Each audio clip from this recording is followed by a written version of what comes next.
means we're ready. Deb, red means go.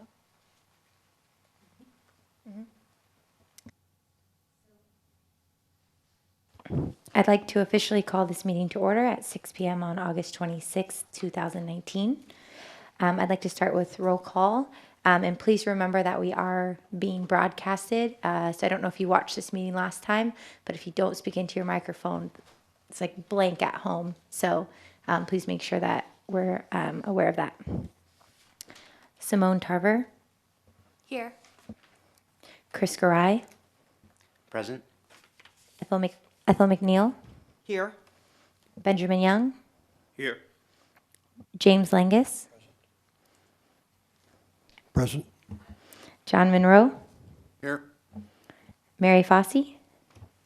Here. Kari Kwas. Here. So moving right along, we have a quick agenda today. So would someone like to move to approve the minutes from our previous meeting? They were all emailed out to you guys on Friday, and then you have a copy in your packets as well. I move to accept as written. A second. All in favor, I guess? Aye. Aye. Aye. Aye. Great. So we'll move on to staff comments. So we're going to move through this beginning part just really quickly because we have a lot to cover. And one of our candidates does have a time restraint today, so I really want to be respectful of both candidates' times. So I'm going to try to move us quick and stay as timely as possible. So my plan for today is to allow each candidate's 2 minutes on the mic to say introduce themselves for everybody at home and talk a little bit about why they are qualified or would be great for this commission. Following their comments, the commissioners will be allowed to ask questions, but please remember that each candidate will be answering the question. So every question we bring forward, both candidates will have the opportunity to answer. And so I just wanted to clarify that. Is everyone comfortable with those standards? Yes. Yes. 3 minutes or 4 minutes rather than just 2? I'm comfortable with that. If we could do, you want to do 3 minutes? 3 sounds good. 3 is good. Okay, we'll change that to 3. And I'll keep time, so I'll just, for Julius and Glenn, I'll just raise my hand when you have about 30 seconds left. If you don't take the full time, that's okay too, whatever you're comfortable with. We'll move forward in alphabetical order. So Glenn will go first, and then Julius. And when you guys just have the conversation about the 9th member, we'll ask both candidates to step out, but they can come back in for the vote if we're still here. So great. Are you ready, Glenn? So I'll just have you say your name and your full name for everybody at home, and I will start the clock. Okay, so my name is Glenn Kadish. So, I'm not exactly sure what to say, but I've been a lawyer for coming on 42 years now. I've practiced in Everett since 1988. I've lived in Everett since 1997, the beginning. And I live out in the, I guess it's called Boulevard Bluffs neighborhood. People say you live in Mukilteo. I say I don't live in Mukilteo, I live in Everett. Tim Hyman lived in Mukilteo. I don't live there, so I'm going to tell you that, okay? I actually like living in Everett.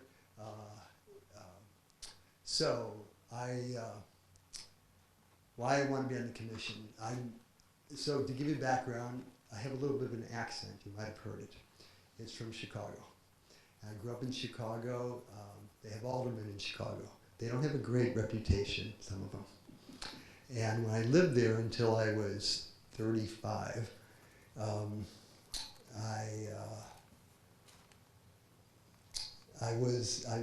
I did a lot of political organizing with the Independent Voters of Illinois, Independent Precinct Organization.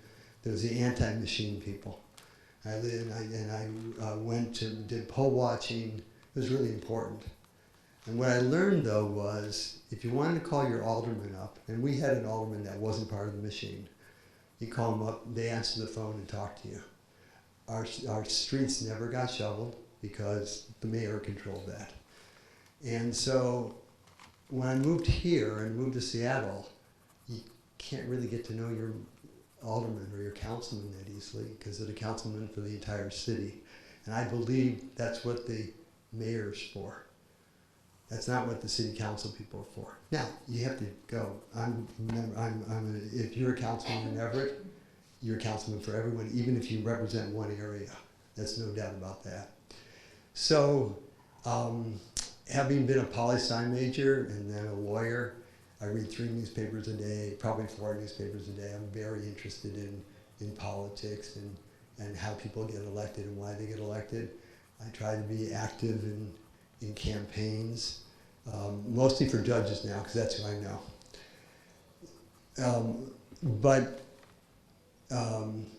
I think I can bring a legal perspective. I don't have a dog in the fight. I know 3 city councilmen. One I don't know very well because years ago, but I know 2 other. And I think I can bring a lot to the table to help out and give a legal perspective and interpret the law for you. So if you need that. So I'm not sure what else I can say. Thanks. That's perfect, because that's time. Thank you so much. Okay. Julius, are you ready?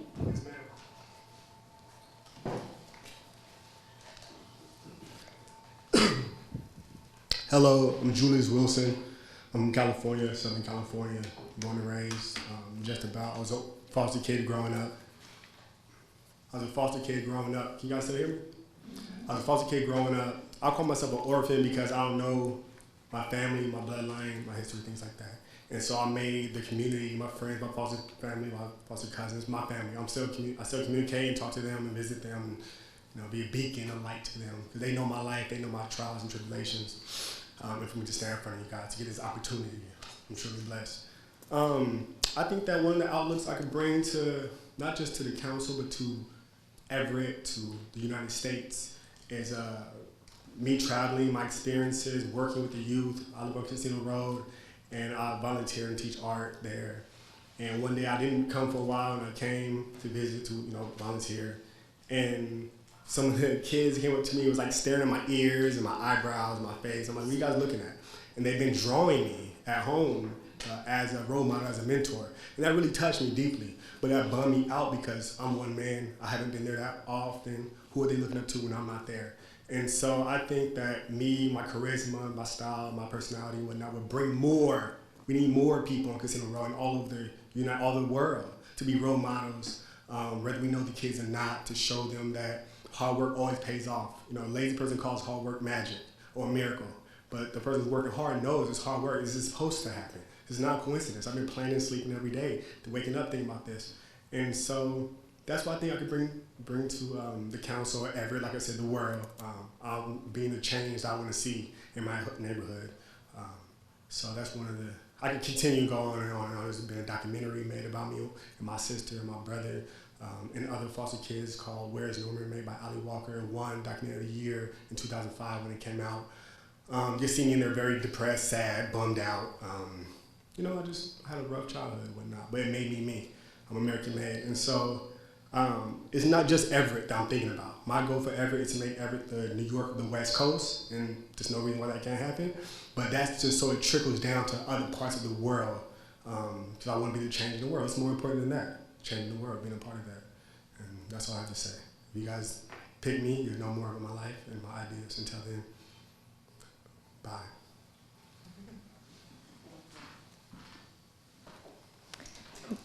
Great. So he was about 2 minutes and 30 seconds in time, just for the record. So we'll open it up now for questions from the commission for both gentlemen to answer. And just remember that any question you ask, both will have the opportunity to answer. So we'll continue in alphabetical order. Glenn, Julius, until you feel that you have all your questions answered or we meet a time restraint. Thinking about 20 minutes for this part of the agenda. And then we'll move on to the discussion portion. You want me to step up then? Yeah. Okay. We'll actually just both have you because I feel like it'll be probably pretty quick. I'm sorry if that's a little awkward. We don't have 2 microphones set up for you, so I apologize for that. Good, good.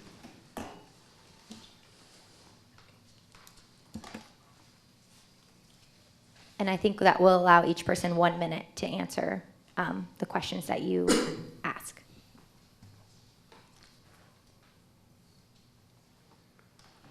I'll go first. Julius, I'd like you to explain what your involvement in the Everett Districts Now group has been to date. Today? Yeah, to date. Oh, today. Okay. I'm sorry for clarification. We have to, each candidate has to answer. So first Glenn will answer and then Julius will answer the same question. Each get 1 minute. Thank you. Sorry about that if I wasn't clear. Well, that's okay. So I haven't been involved in it except to financially support it. I strongly support Everett Districts Now. I've always believed in it, but I wasn't involved in it personally. They called me the spokesperson, but like I said, I'm just a humble servant. So that's what they called me. I educated people. I educated people on the city bus. I took it upon myself to go. No one told me. I went on the city bus and was asking people who were the council members. I bribed them with money. If they got the answer right, I give them money. No one was able to guess it, and people of the city. So I was educating people of the city for EDN, behalf of EDN. Really, no one asked me, so it was me. I spoke on the radio, like I said, spokesperson. I go to the meetings. I contribute money. I motivate and uplift all the people from EDN. So that's my part.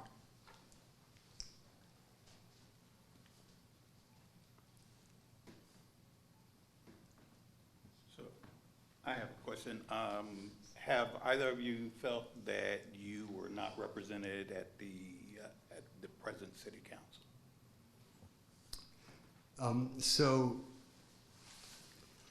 Let me clarify that. Represented from the area that you lived in? I live in Boulevard Bluffs. Yeah, no one's out there. But more importantly, no one's down in Casino Road. I think the farthest south person on the city council is from Silver Lake. My neighborhood is very much like North Everett. There's no doubt about that as far as socioeconomic and probably the ethnic everything like that, than where most of the city council people live. And they're all nice people, but they're all from the same area. And they all have the same sort of background as far as I can tell. That's why we need districts. Because someone from Casino or wherever you want to say in the city, and I go and visit clients sometimes in other neighborhoods, that those people don't know who to call, they don't know who they can talk to, they don't feel comfortable talking to people. That's why we need this. So do I feel represented? Probably because I look like the people, and I am, whatever, but my neighborhood's not represented, that's for sure. No, I do not feel represented in my area.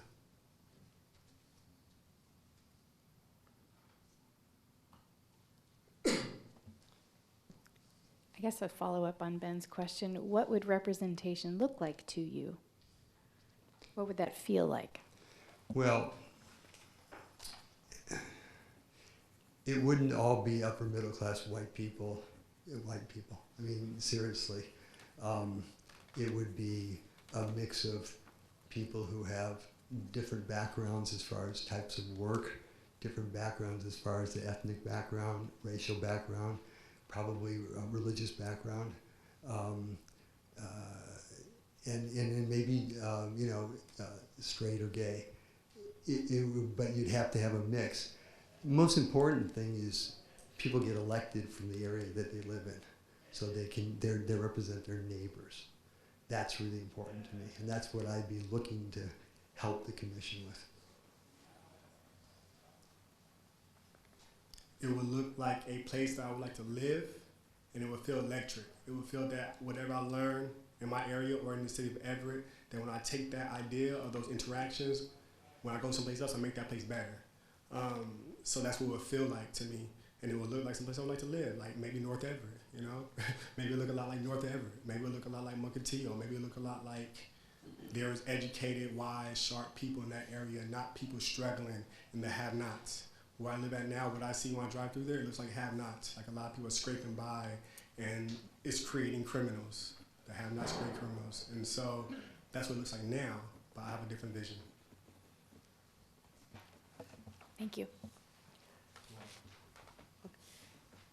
My question is, we talk about districting, and I listen to what you're saying here, but have you ever seen the effects of districting to actually benefit what you're talking about?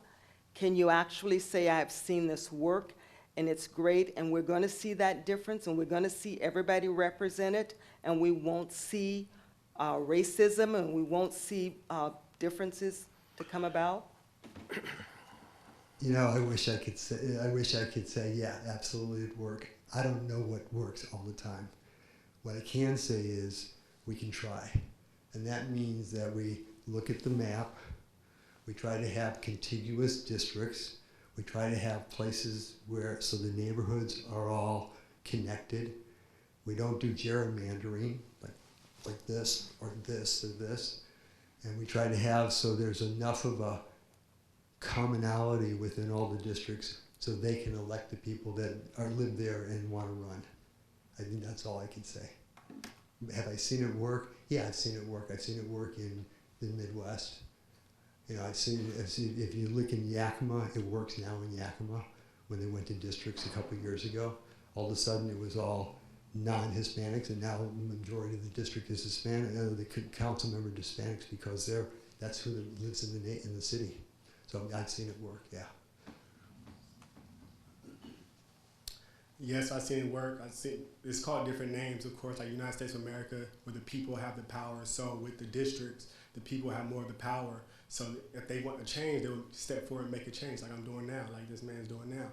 So yes, I've seen it work. Seattle, New York in the 80s was totally different than it is now because the people got involved. They wanted to get rid of those crimes, so they it made guns illegal, things like that. Made it hard to get guns because at the time guns was everywhere out there at the time in the 80s. So yes, I've seen it work, and hard work always pays off, like I said earlier. So discipline and hard work pays off. So if you guys are disciplined and hard work, and you guys meet the people like myself that are disciplined and hard work, it's gonna happen sooner or later. You know, we just gotta be the spark. We just gotta be the spark that sets the mind off to make the change. And I am a walking example. I am the change. So yes, I have seen it, and it's gonna work.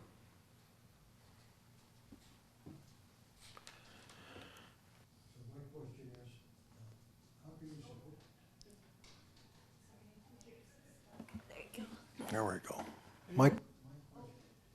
My question is, how can you support the committee to achieve the outcomes we're expected to achieve?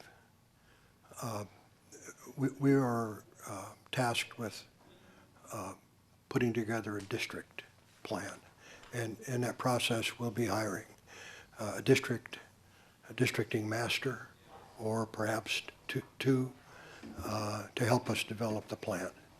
And that's a very important purpose of this committee. In fact, it is the purpose, develop a districting plan. And I'd like to hear comments on how you could support us and how you see your role in helping us achieve this outcome. Well, I looked at the rules last night, and each of you was selected by a city council person and by the mayor. You're selecting me, or Julius. And so I look at it as being, first of all, what I personally can bring in is that being a lawyer, you do sort of analyze stuff. You sort of can, we try to be able to pull ourselves out of being personally involved in issues sometimes and give the positives and negatives and try to go, this is what, and I read laws all the time, and I've read Mr. Isles' memo, and so trying to interpreting what the law says so that you, the commission, can get it through and get the city council to approve it and start going. That's what I see that I'll be able to help. And you know, and then whenever I get involved on the board, I get involved. You know, and I do not sit back and go, okay, whatever wants to say. I try to involve people, and I definitely get involved. There's no doubt about it. Maybe too much. So that's what I think I can bring. So. Thank you. like I said earlier, my previous background when I was younger.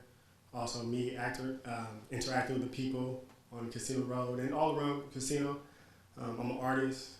I paint, draw, I create my own clothing, things like that. I can help in so many different, like I said, I know that this is an interview or, yeah, and so you guys don't know until you meet me or see me in action. I can bring a different perspective. None of you guys live on Casino Road. None of you guys, I don't know, I'm just assuming, but, or, you know, I speak for the have-nots. I know how it is to not be representative and to want to have a voice and no one's reaching out or showing they even care. Like, there's people on Casino Road that don't even know that you guys care. And so I can speak for them. I could show them that I know there's great and amazing people that want you to have a better life. And yeah, so I'm just a humble servant. So however I can help, however I can assist, even if I'm not picked, I still would like to help, you know, any way I can. So.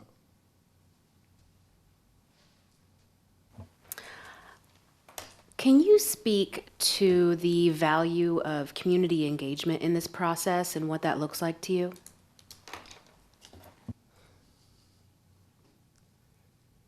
So I think it's really important.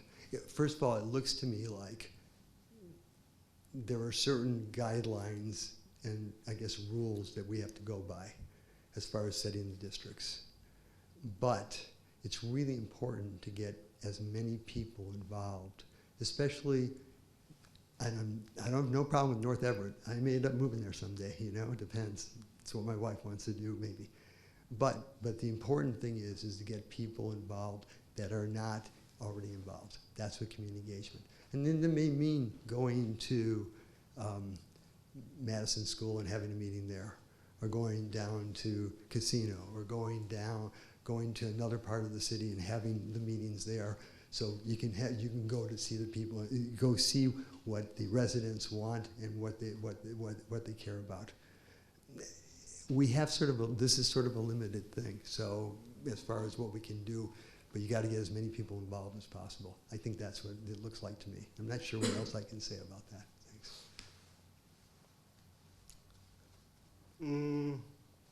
I'll say it looks like similar to North Everett, but a little bit better. So I'm guessing, I never lived in North Everett, but I'm sure a lot of people in North Everett know each other, interact with each other, help each other out, things like that. I doubt that happens on Casino Road. So I think it will look a lot like North Everett, someplace that people want to help out, interact with. They don't got to worry about bad things happen to them or finding needles all over the place. That's what I think community engagement looks like, because if you are engaged in community, you're not going to let someone, an outsider or whoever, come in and tear it up when you work so hard to make something from nothing, literally. And so that's why I think one of the outlooks of, there's many, but that's why I think one of the perceptions of community engagement is.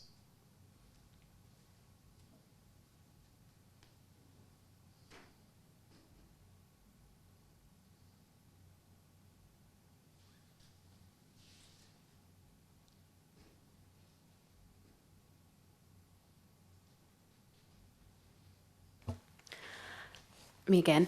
Can you also speak to, I guess, the value of having somebody, your particular address, your location, your neighborhood on the commission here? You know, I looked at the list of where everyone's from, and there's no one from out there.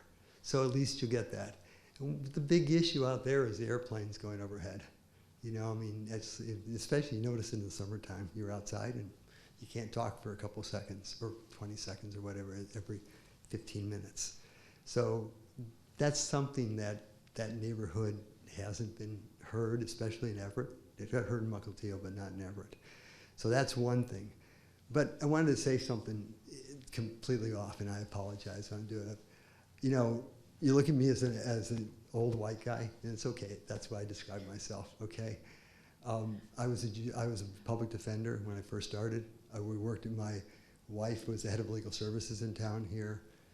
You know, I live in a nice area in a nice house. I've got some connections and some education and learning, however you want to describe it, of people who are not where I live, and not in where I come from. So I just wanted to add that too. Anyway, thanks.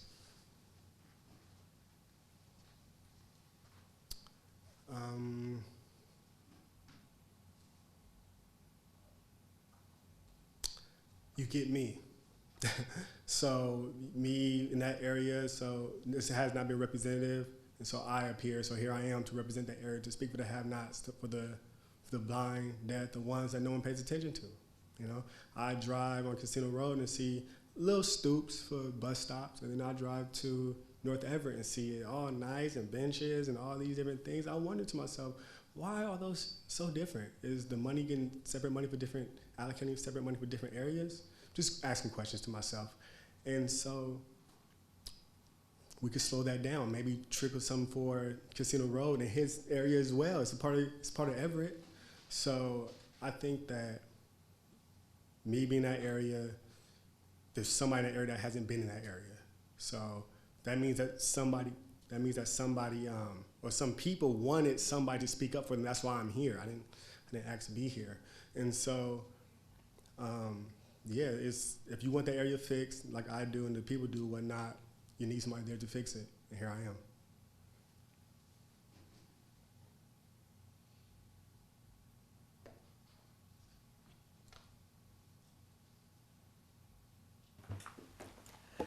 Convince me that you joining this commission would prevent gerrymandering, and that you would actually care about me as a little person in that neighborhood where you say things are not good.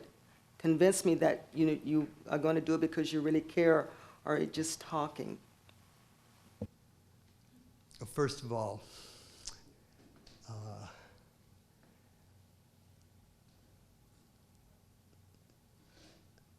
I wouldn't be here if I didn't care. I wouldn't have applied for the commission in the first place. Gerrymandering is something that just is so offensive to me. It has caused significant problems in our country. We have places that are safe for one side and safe for the other in Congress. It has screwed up many states so that we have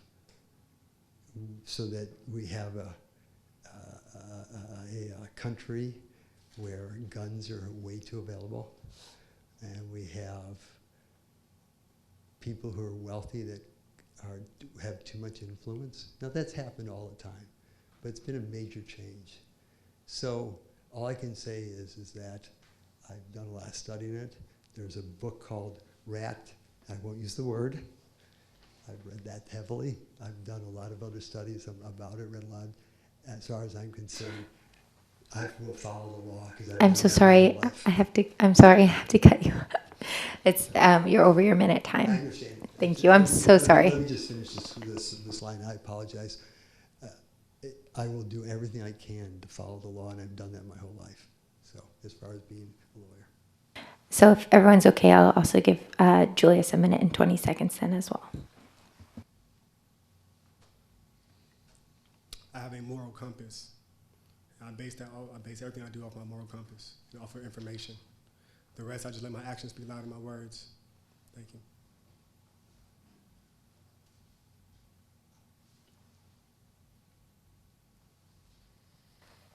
So we are about 1 minute until our time cap for 6:30. So if there's one more question, great. And if not, I think we can move on to the discussion portion of the agenda.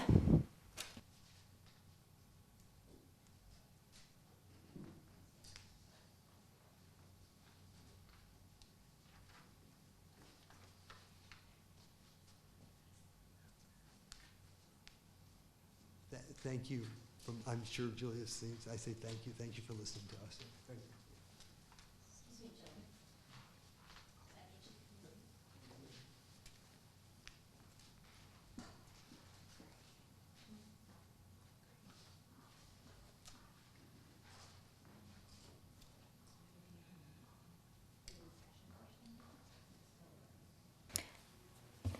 So the question is, knowing that this is televised, why we ask them to leave, and that's just because maybe they can watch it on their phones or choose to do that, but it's just generally speaking at these commission meetings or committee meetings when you're deliberating about somebody, it's just the commissioners tend to feel a little bit more comfortable talking about it if they're just not in first person. And so that is why I totally understand where you're coming from, but I just chose to go with common practice for this.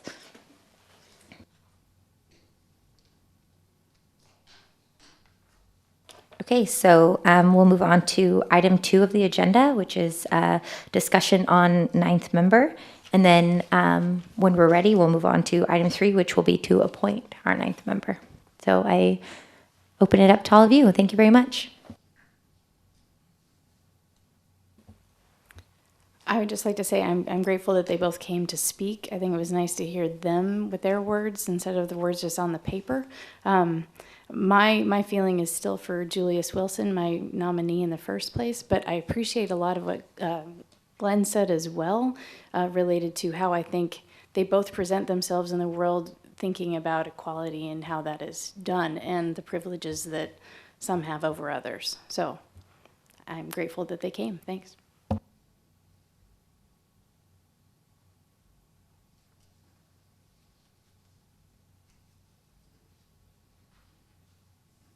I agree. I agree with Julius being nominated or being appointed. I felt like Glenn was really knowledgeable and he would bring a certain, amount of knowledge with him. But I appreciated that Julius really represents and is connected to an area that we really don't have a lot of representation in. And I think when it comes time for community outreach, community outreach is always easier if you have someone who's actually part of a community kind of leading those efforts. And I think he would be really beneficial in that respect, since that's going to be an area that will be hard to do outreach to.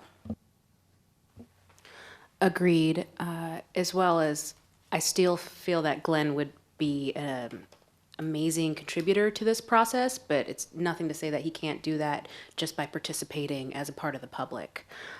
So I'm going to stick probably with Julius as well.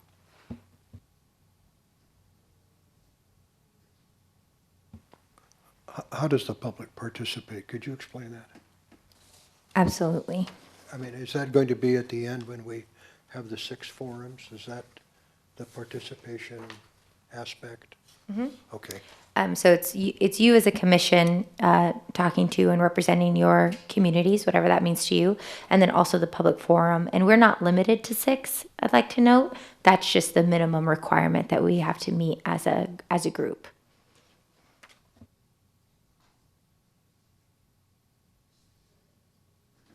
Well, like many of you, I reviewed all of the applications, and there was, 36 or, not counting us, there was 36 or 38 applications. And a number of those, I believe it was 17 or 18, were from the neighborhoods that we represent. And then there were another 19 or so that were from 10 or 11 neighborhoods, because some were 2 or 3 from different neighborhoods. And I think that as I reviewed those, it was pretty clear that people were really interested in serving. This is really important, what we're doing. I made some notes as I was listening, and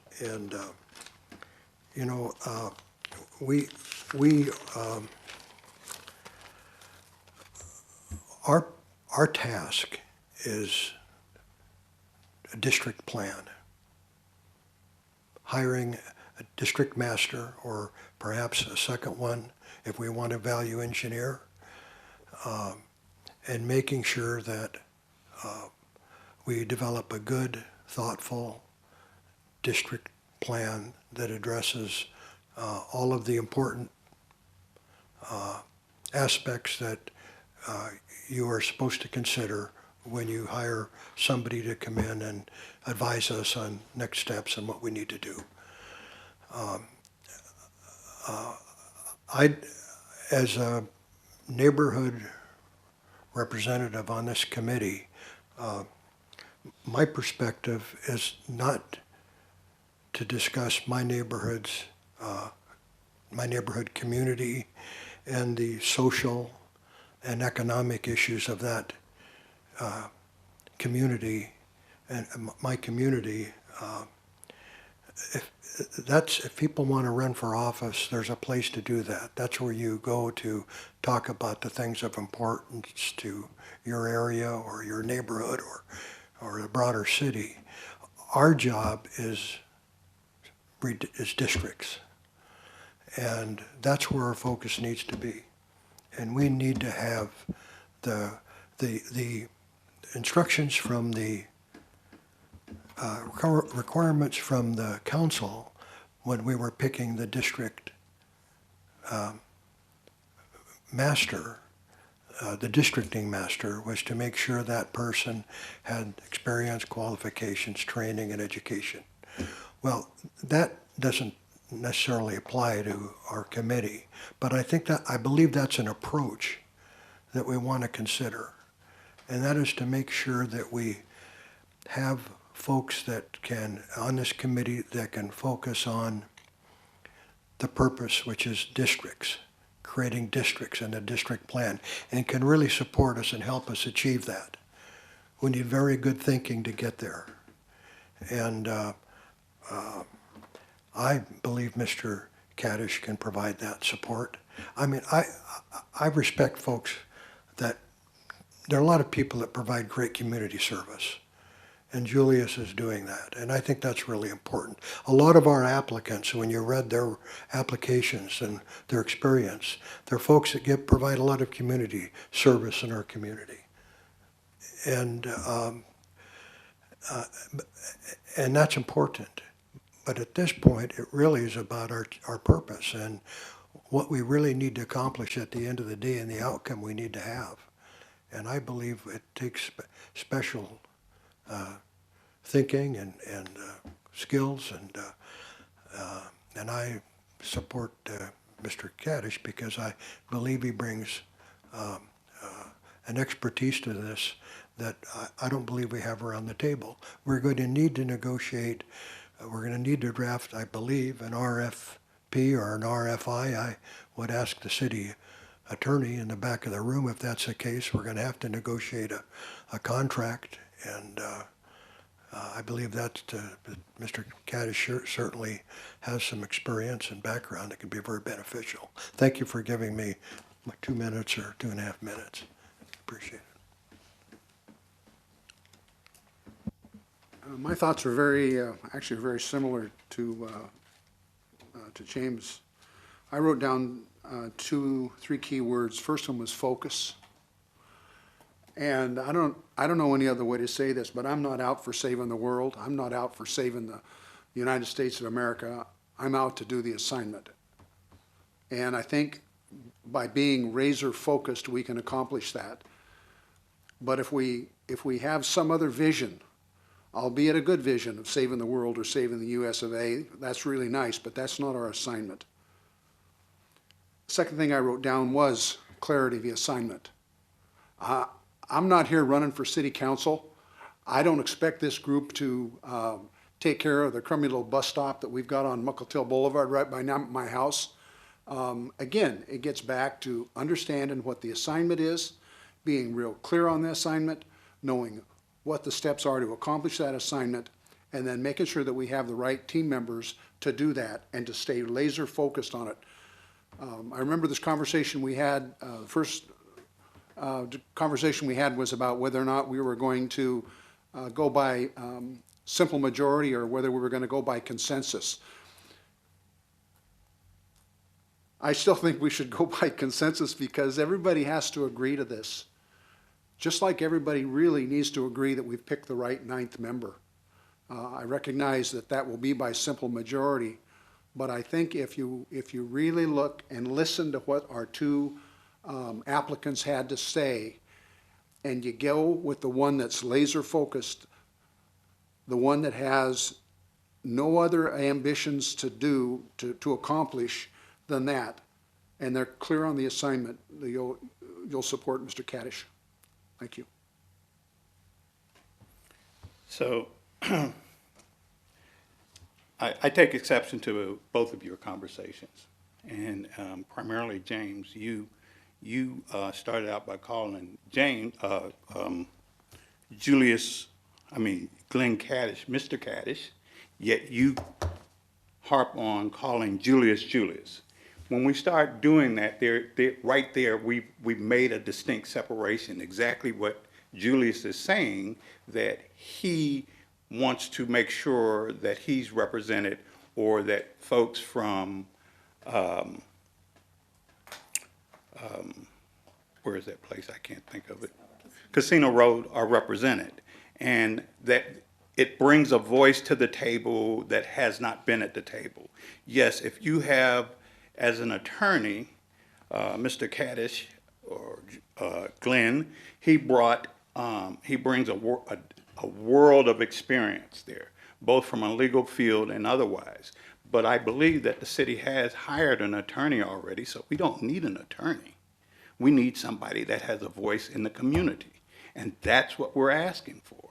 Now, when you start thinking about challenges, when both of you start thinking about how we have to stay laser focused, we're going to stay on task. We're going to stay on task, but what we're asking, because there are 9 of us here or 8 of us here at present and trying to have 9, that means that we will have an opportunity to keep everybody focused on task. Because I know that myself, as a person well into their 60s, periodically I'm going to go off the rails a little bit and start thinking about my car, as opposed to my car going up Broadway, as opposed to my car going up in the North Everett. So these things are going to happen. I just don't see. I see that I believe that we need to have a voice and a different perspective, and I think that Glenn brings the same perspective that we currently have, both on the council as well as on the commission, as well as in the city of Everett at present. He wouldn't be missed, whereas Julius would.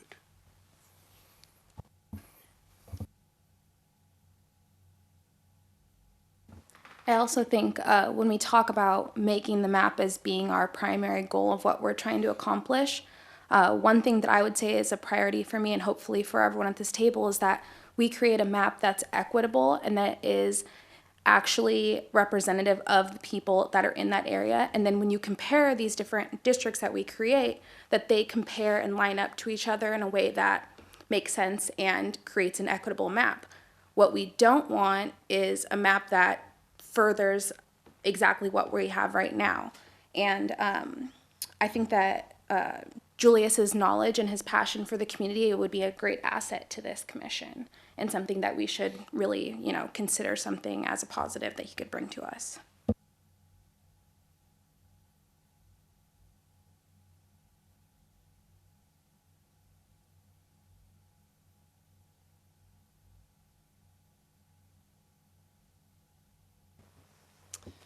So I feel like I've been more in line with, I think, what James was going to originally say. That's been kind of my thinking is, as I'm building out a team, I want to supplement the skills that we have. And I think it's a prerequisite foundation that everyone that applied, I would give them the benefit of the doubt that they have a passion for districts and fairness and equity.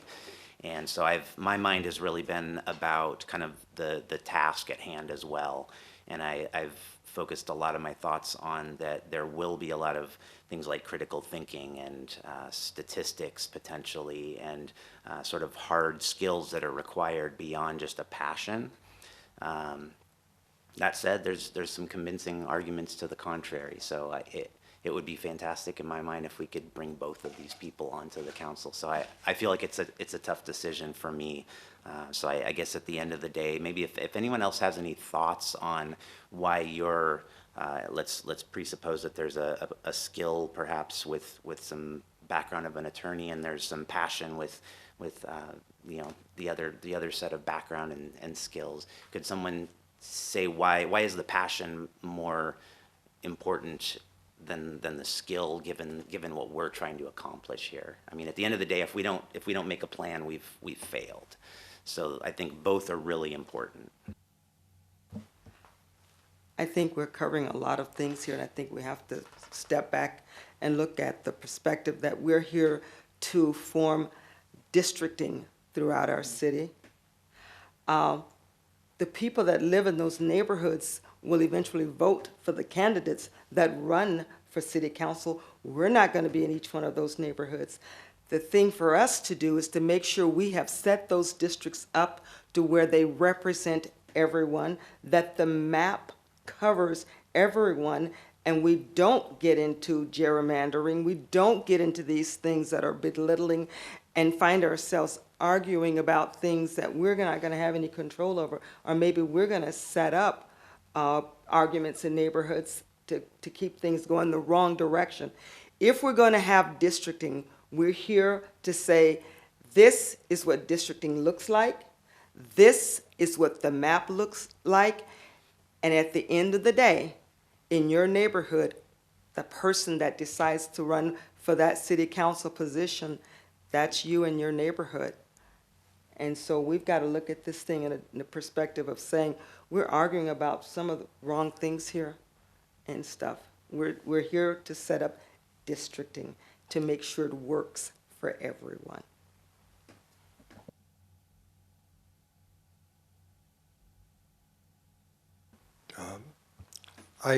As I mentioned last week, I don't know Glenn Kaddish and I don't know Julius Wilson.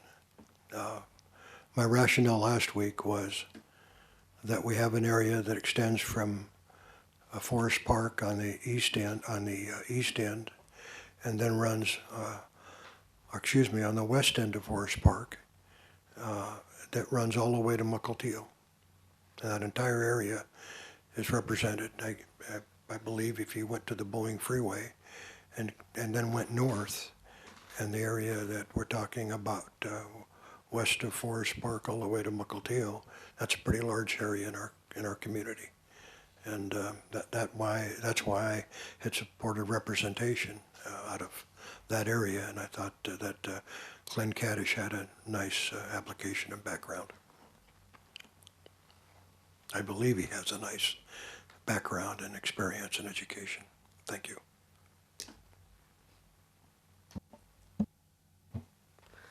I think we should be careful about making assumptions about people that are currently already appointed to this board and maybe their backgrounds professionally on things, and assuming that it's not already represented. I very much see the value in what a few of you are saying, but I think that we must not undervalue perspective. And while Glenn does represent an area that may not have, a location here already, I believe his perspective might already be represented on this commission. Just might want to take that in consideration. Plus, I love doing contracts and stats. I just want to add to Mary's thing too. We never got a chance to speak before we were chosen by the council. They just went off what we wrote on the piece of paper. So I think we've heard a lot from these candidates. I feel like I know them a little bit better. If they were going for, we could have hop, skip, jumped across this map and done every other thing, but people were chosen for reasons to be where we sit as the 8. So we are chosen to then choose this 9th person. I stand with Julius for the Westmont neighborhood and an area of town that I do not know. Again, coming back to, View Ridge, my dad lives there. I've known people that lived in Boulevard Bluffs, and today I can talk to them because we have connections through other things in town. But I have very few connections at Casino Road. Most of it's through my employment, where we actually actively go out and seek people from Casino. So I would love to have that representation here. I like statistics too.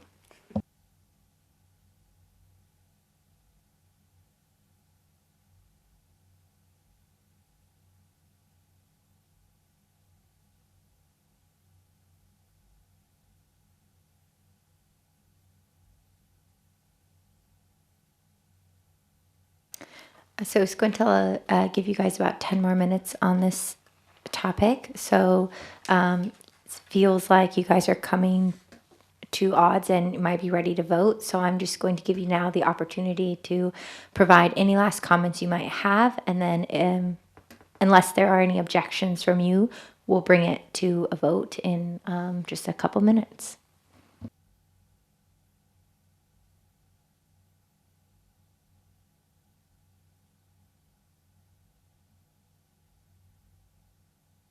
Just wanted to make sure no one had any additional comments.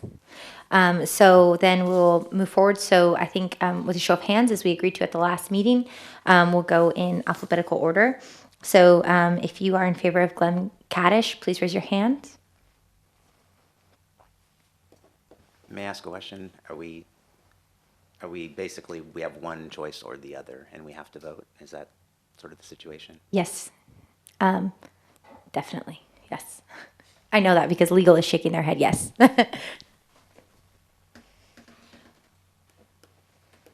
And all in favor of Julius Wilson, please raise your hand.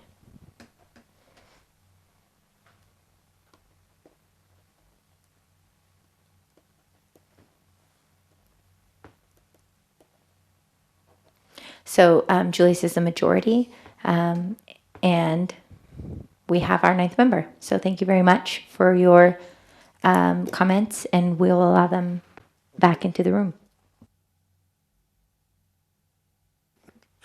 Now that you've made a decision, should we make it a consensus and support Julius as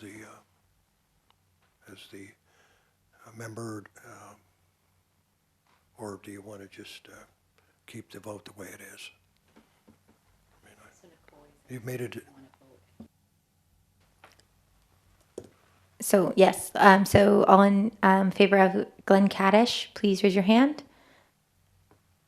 And all in favor of Julius Wilson, please raise your hand. Thank you very much. So we'll bring them back into the room, thank them both for their time, and then we'll move forward with item 4, which is the chair discussion. So we will have... I didn't plan to appoint a chair today, so just to have that conversation. Last time you guys needed some more information, wanted to better understand the rules of what a chair was going to be doing. Now that you have your 9th member, we are starting the clock for 90 days to select a districting master. So that's not the most steep timeline, but it's not, a long time either.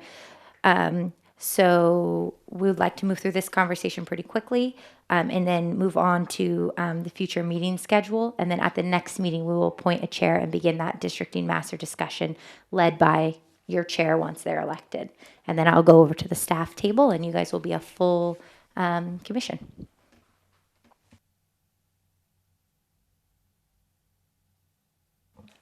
The appointment of the chair does not happen tonight. No. Just the discussion of what the chair is going to do will happen tonight. And then we will approve our future meeting schedule. So Glenn and Julius, thank you both so much for coming. There was some very amazing points made about both of you today. I think if you watch this on the Everett channel, you'll probably be very flattered by some of the nice things that people had to say about you.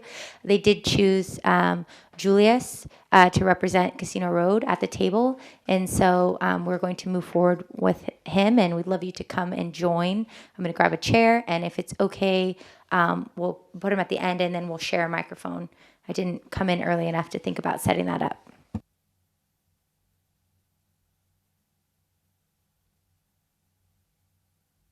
Thanks, Glenn. Glenn, would you like to say anything before you go?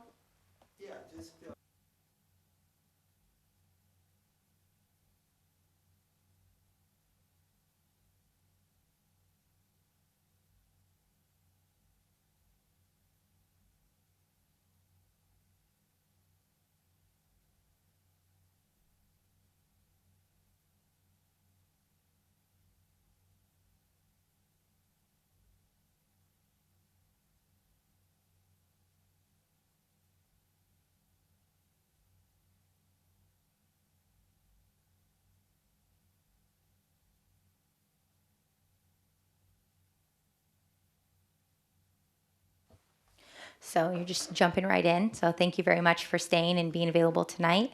I know it was on short notice, so you'll have to kind of forgive the seating. I didn't actually think about that, so my fault.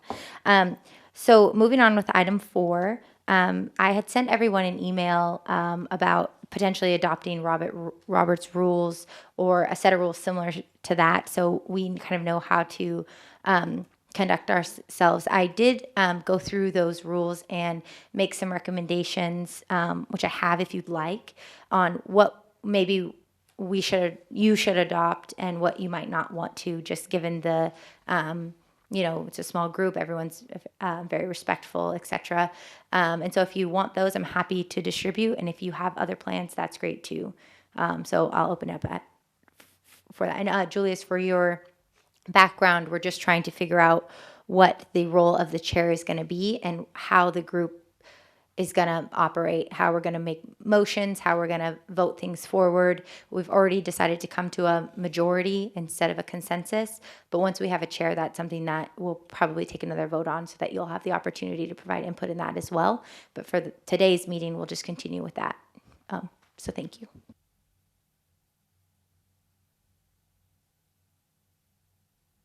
I want to say I'm happy to move that we go forward with Robert's rules. I think that's great. It just makes it simple that there's 2 people that are saying yes before they vote.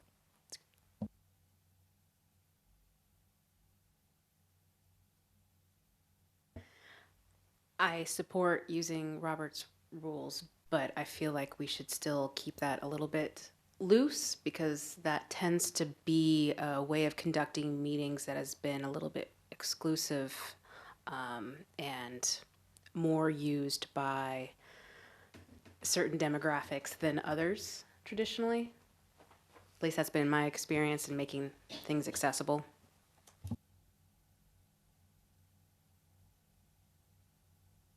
So right now I just have a printout that's the overview and then the basic rules.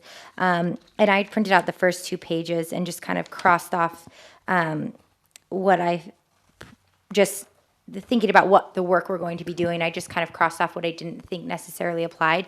And so I can pass this out for you. Just know that you're missing about 4 pages of rules to this. So they're very extensive. But I did email those out, so you have access to them. So I am familiar with Robert's Rules of Order. I just wanted to make sure that we're seeing the things that you were in addition or subtraction, whichever may be the case, correct?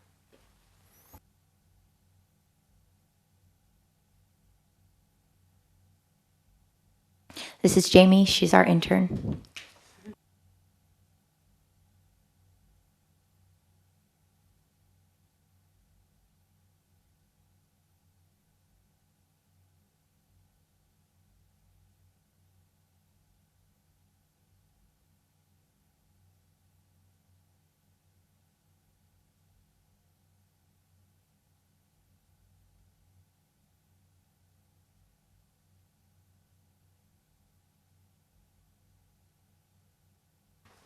So when I saw us send out, or Nicole send out this thing about Robert's rules, I tried to look up some alternatives to it because I don't like Robert's rules. I think it's a giant barrier to access, and it makes assumptions that people either really understand how Robert's rules work or they're going to spend a lot of time getting familiar with it. And I found another one called Martha's Rules that operated similarly, but instead, like one of the main difference was instead of a vote where everyone has to say yay or nay, you have the opportunity to say that you are okay with something, you could live with something, or you have major problems with something, and something could move on and pass as long as the majority either was okay with it or had no concerns with it.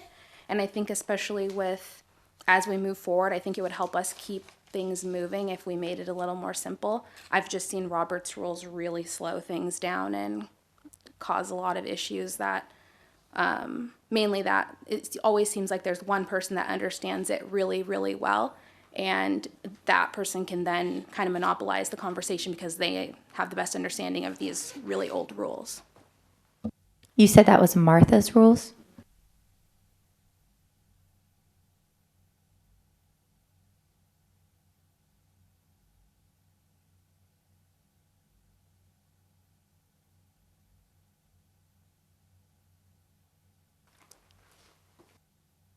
And I actually did remember to bring printouts of it. I wasn't sure if I did. Jamie's coming. She'll help you.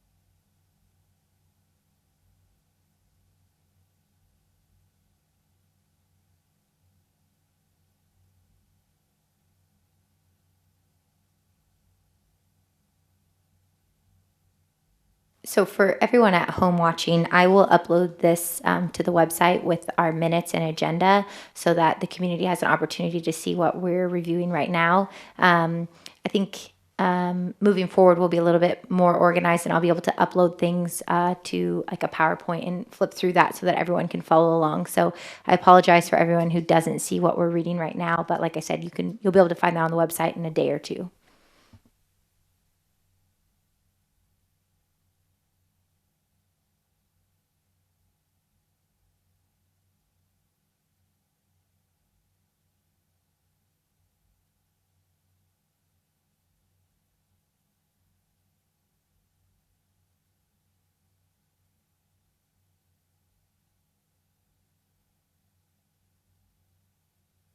And Deb is going to make a copy for everyone in the audience so that they can follow along as well.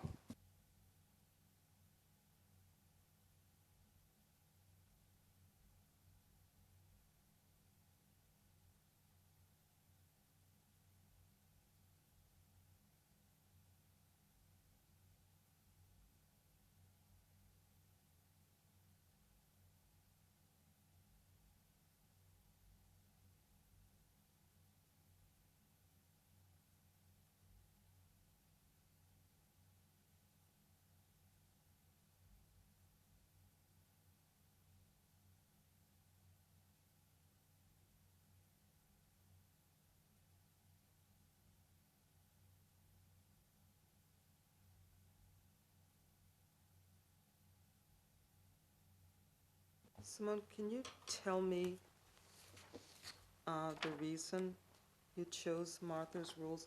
I mean, were you looking for something different? What drove you to this? I've been in several meetings that utilize Robert's rules, and I've found that for the most part, it's created a big access barrier to most people who are in the meeting being able to participate. I'm not sure, have you been in a lot of meetings with Robert's rules? It doesn't seem like you get everyone participating, and it's way too complicated. And I think for a group this size, we're not a huge body with like 30 people where we're gonna have the kind of issues that they would have. I think that we all kind of have the same end goal of creating an equitable districting map, and I think we could accomplish that using a little bit simpler consensus finding strategy rather than Robert's rules. But there aren't really a whole lot that have definitive rules, because I looked and I didn't see anything else that seemed like it was appropriate. So it seems a little bit like this addresses forward thinking rather than at the time of kind of things. I mean, it talks about emailing a proposal ahead of time, and so I think there's some things within Robert's rules that address conversation at hand. Do you feel like there's a blend of the two, or I feel like there might be a few things missing out of this, I guess is what I'm saying. Yeah, I don't think that this is like quite where it would need to be for us to use it. As with I think Robert's rules, we'd have to make some adjustments to fit what we would want for here. But I just feel like this is more in line with our group, and I think it'd be a good jumping off point for creating something that would work well for all of us.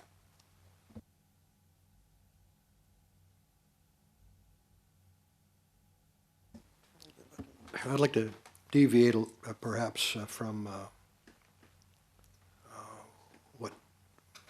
what is meant by discussion. I had thought this evening that we would be selecting a chair, and I had, after reviewing our applications, I had come to the meeting prepared to ask Chris Jure if he would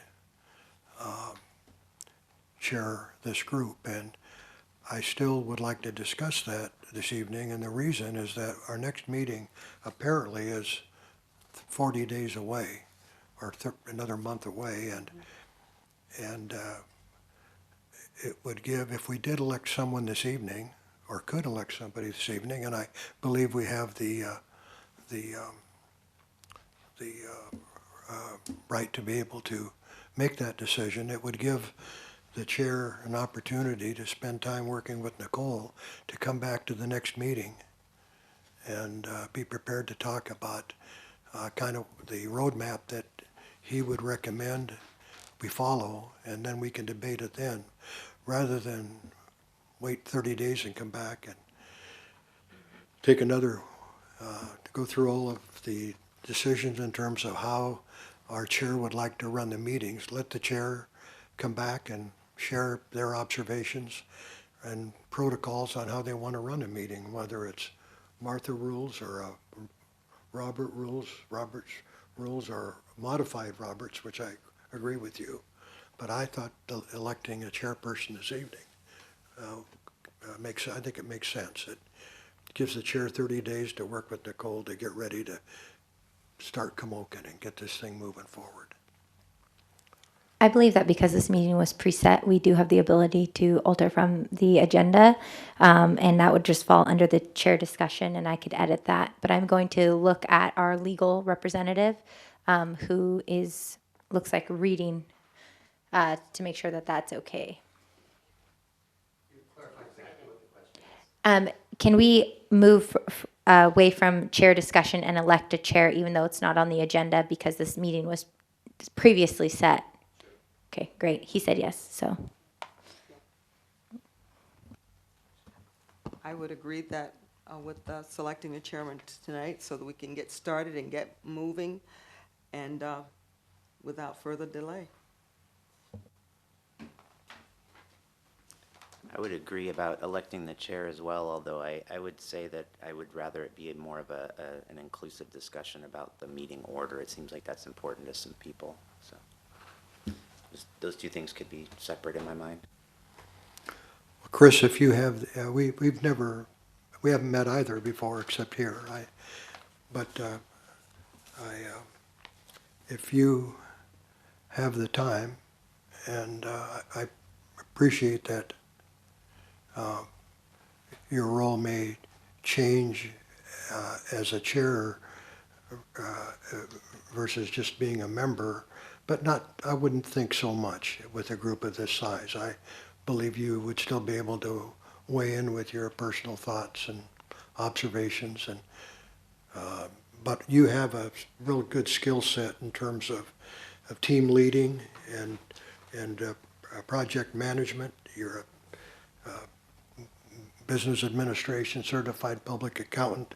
You have a very good resume, and I believe you'd represent all of us very well. You've shown that this evening, and there may be others that have other thoughts as well, but I'd sure support you. I'd make a motion if I thought somebody concurred with that. So with that motion, then I second it. Floor is now open for discussion then. I'm going by Robert's Rules of Order. Because I don't have any further. Because there's been one person that said, hey, let's make Chris the chair without any other comment. And so I think that's what's open to the floor now. Right. While I do agree that Chris has all of the accolades and things that you feel are important, and things that actually I feel are important for a person to chair. But my mind is, I because I'm comfortable with saying that I'm a mature person, I want a young person to do it because they aren't going to have as many preconceived or set in their ways ideas. I really do. And with that in mind, I'm actually wanting to nominate Simone.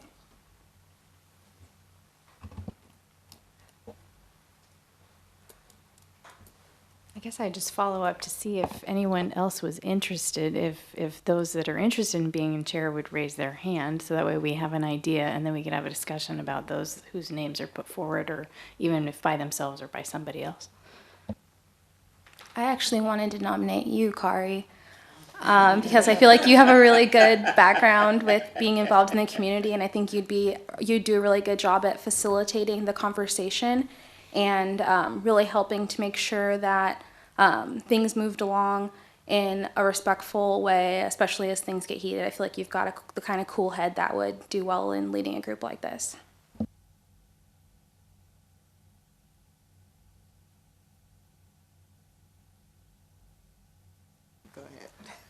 So I appreciate the comments, James.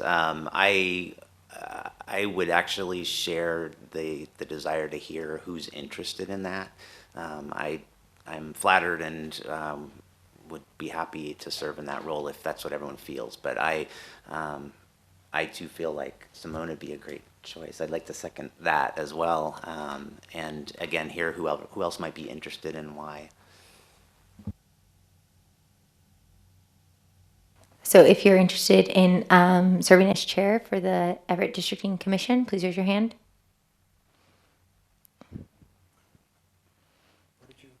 If you're interested in serving as chair.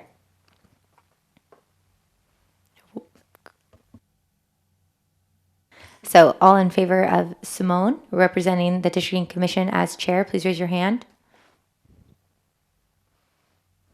Are we voting now on the chair? I don't see, and nobody else expressed any interest. I was nominated and Okay, so we'll open the floor back up for discussion then, because I would just say this, that I appreciate the nomination. I just fear from my own time schedule, being chair of my neighborhood, that would be a lot to take on. So that's why I did not raise my hand. But if that's what this commission felt, yeah, I would step up. That's what I do. But caveat. how's your schedule, Simone? It's interesting. I mean, I always find time for things, so I would find time for this.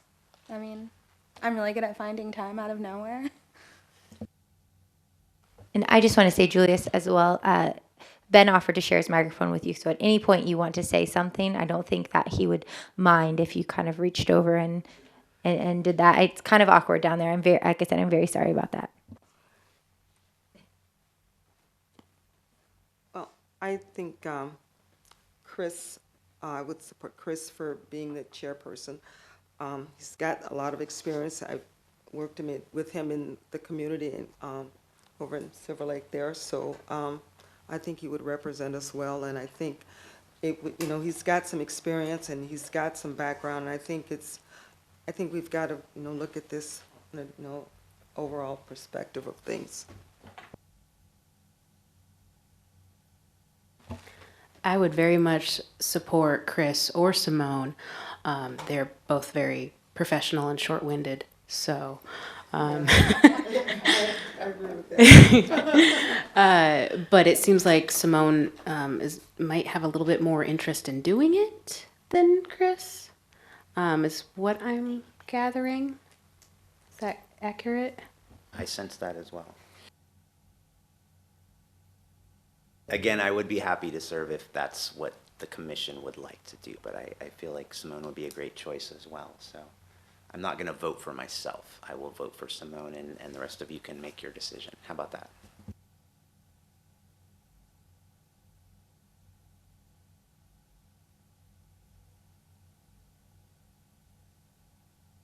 I support Simone. I would also say, though, that all of us as members of this commission also have the power to bring down conversations and take part in that role. So you won't be unsupported.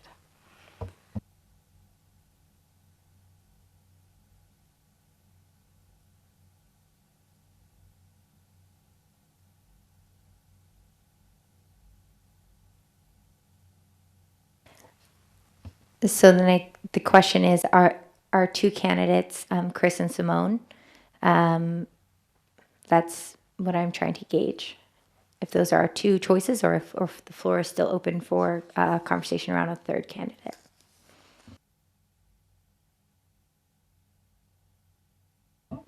I'm going to take the silence as we have two candidates. So if someone wants to, I guess we'll move forward with a little bit of Robert's rules to make sure I'm not jumping the gun. If somebody wants to move to bring forward these two candidates for a vote.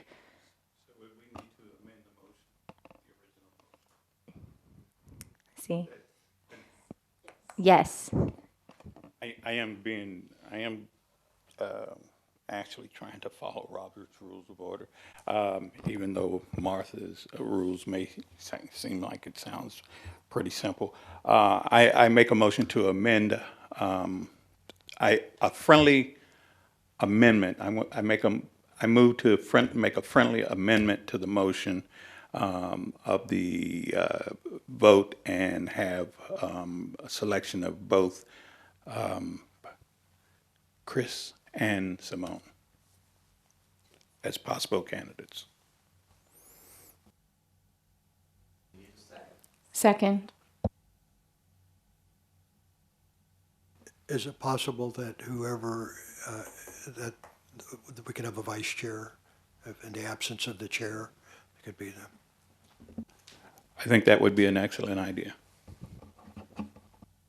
I looked to legal on, and he said, yes, that's appropriate. So do we want to assume that the person of these two that is not chair will then become vice chair, or is that a separate conversation? If legal would let us know whether or not that person, one can be the chair and the other would be the co-chair? Well, sure. Right now, we're following Roberts, which is kind of the default position. You had a motion, then second for Chris, and then there was an amendment to amend that motion to put Simone and Chris up for consideration for chair. So I think right now the discussion is whether you're going to approve that amendment.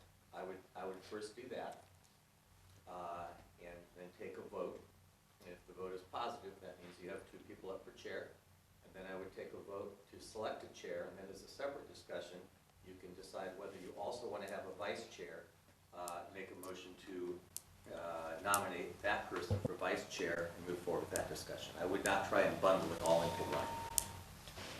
So it's of the advice of legal that we don't try to bundle these. We have separate conversations and separate votes for each, because those at home cannot hear David. So thank you very much. I thought I was talking to an invisible man. So the motion was just seconded, so we will take a vote to vote on the two candidates. So if you are in favor of voting in Simone or Chris, please raise your hand. Those are two candidates. Great, so that's a majority, so.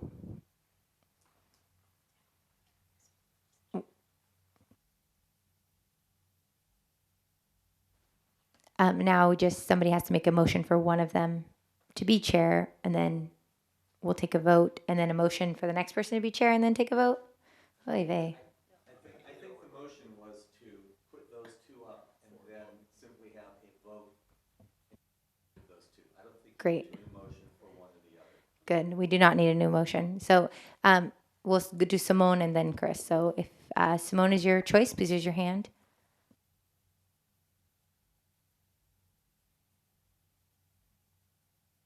And then for Chris. So by majority, Simone is our chair. Fantastic. Thank you. So now I make a motion that we select a vice chair. And to make it simple, that we select Chris as the vice chair. Seconded. All in favor? Motion passes. And so our chair is Simone, our vice chair is Chris.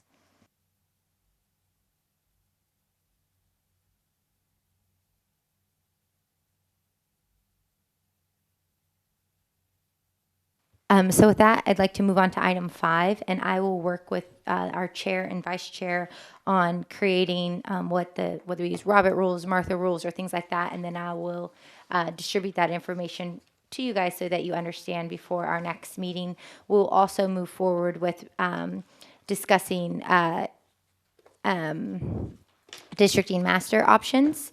And as we have that conversation, I'll also include the entire group. So please just be tentative of your email. And if you prefer a phone call, please let me know, and I can do that as well. So I had 3 meetings on the agenda to look at for times. One is the 30th of next month, which we talked about at the last meeting, and it sounded like that worked for everyone.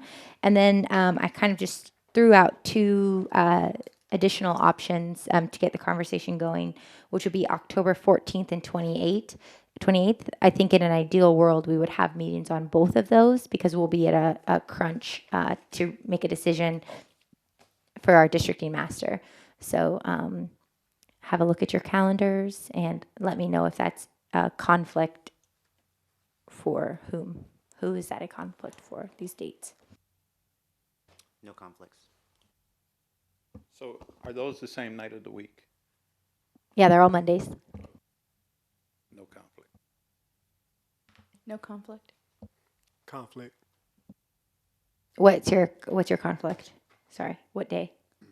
Monday Mondays are of the week. Mm-hmm. the day of the week. Yes,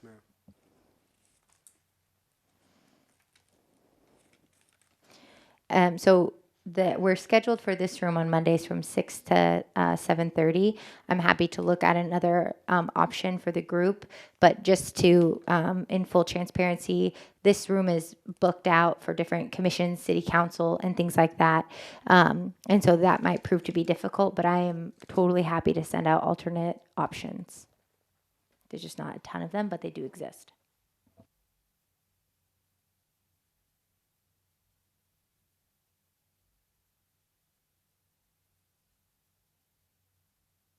Is it possible to make Mondays work, or is it not?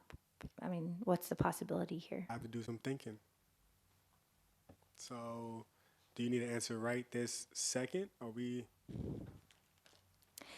So if we don't schedule our next meetings after this one, they will be special meetings, and that will mean that we cannot veer from the agenda. So it's possible I can send out a doodle poll. I can do all those things.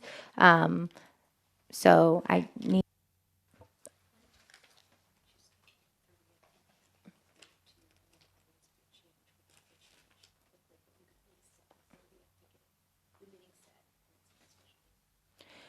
Okay, so it's advice from our meeting professional, Deb, that we keep the 30th, and then if we we can make a change. But that way it won't be a special meeting. But if we have to cancel and reschedule, it will be. But that will at least give us the opportunity to have some flexibility. So is it correct that our next critical focus is on the rules of order probably and starting the district master process? Are those essentially the next items? Definitely, yes. So And probably not a lot of risk to needing to change the agenda, but. Correct. I mean, those are the next 2, and it's just a matter, I think, of working with the 2 of you to decide what we want the districting master conversation to look like and what the expectations are for that. I don't know if you guys have done a lot of research, but there's not a ton of people that specialize in this work, and so it's just a lot of conversation that I think that you'll need to have, but.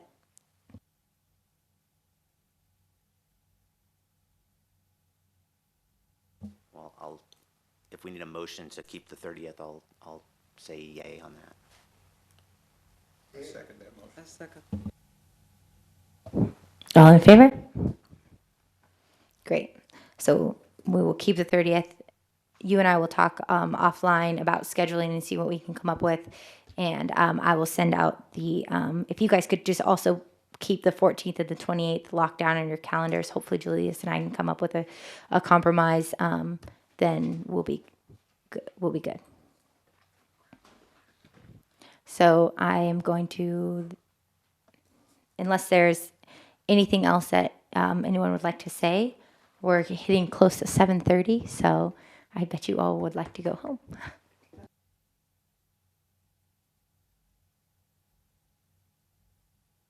Meeting adjourned at 7:25.